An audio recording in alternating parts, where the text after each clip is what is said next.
Hello everyone, আমার রান্নাঘরে তোমাদের সকলকে জানাই সুস্বাগতম। আজকে আমি চলে এসেছি একটা রেসিপি নিয়ে।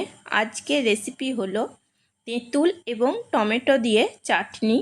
আর এই চাটনিটা এই গরমে খেতে কিন্তু বেশ ভালোই লাগে।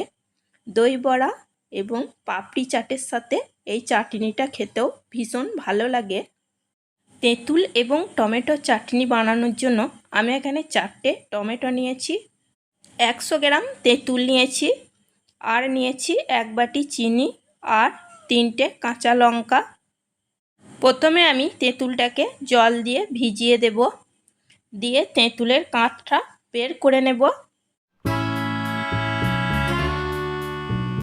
তেঁতুলটা এখন ভেজানো থাক। এখন আমি টমেটোগুলোকে কেটে নেব। ভিডিওটিকে স্কিপ না করে শুরু থেকে শেষ পর্যন্ত দেখার জন্য অনুরোধ রইল। টমেটোগুলো আমি ছোট ছোট করে কেটে নিয়েছি। লঙ্কাগুলোকে আমি মাঝখানে ফাটিয়ে দেব। তোমাদের যেরকম ঝাল পছন্দ হবে সেরকম ঝাল দিয়ে নেবে। এখন আমি তেঁতুলটাকে চটকে নেব, ভালো করে তেঁতুলের কাঁচটাকে বের করে নেব।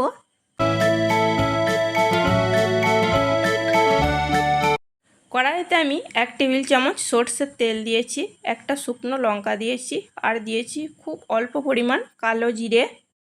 কালো জিরে এবং শুকনো লঙ্কা ভাজা হয়ে গেছে। এখন আমি টমেটোগুলোকে দিয়ে দেব।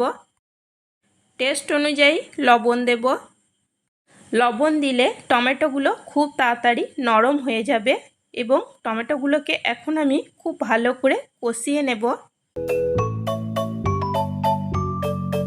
খুব অল্প পরিমাণ হলুদ দিয়েছি। হলুদ দিয়ে ভালো করে নাড়াচাড়া করে নেব। টমেটোগুলো আমি ভালো করে কষিয়ে নিয়েছি। দেখো টমেটো সম্পূর্ণভাবে গলে গেছে। এখন আমি চিনি দিয়ে দেব। চিনি ভালো করে গলিয়ে নেব। মিষ্টিটা তোমরা তোমাদের পছন্দ অনুযায়ী দিয়ে নিও। এখন আমি চেরা কাঁচা লঙ্কাগুলোকে দিয়ে দিচ্ছি। চিনি সম্পূর্ণভাবে গলে গেছে এবং চাটনিটাও খুব ভালো মতো ফুটতে শুরু করেছে। এখন আমি তেঁতুলের কাঁচটা দিয়ে দেব। আরও একটু জল দিয়েছি। নাড়াচাড়া করে ভালো করে মিশিয়ে নেব। হাই ফ্লেমে 3-4 মিনিট রান্না করে নেব। দেখো চাটনিটা খুব ভালো মতো ফুটতে শুরু করেছে। তেঁতুল এবং টমেটো দিয়ে চাটনিটা তৈরি হয়ে গেছে। দেখো ঠিক এরকমভাবে তৈরি করে নিতে হবে। এখন আমি গ্যাসের ফ্লেমটা অফ করে দেব। চাটনিটা ঠান্ডা হয়ে গেলে আর একটু ঘন হয়ে যাবে।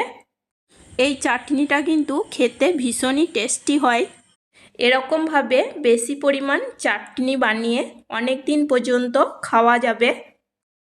রেসিপিটা যদি তোমাদের ভালো লেগে থাকে তাহলে অবশ্যই একবার বাড়িতে বানিয়ে নিও। এটা খেতে কিন্তু ভীষণই মুখরোচক হয়।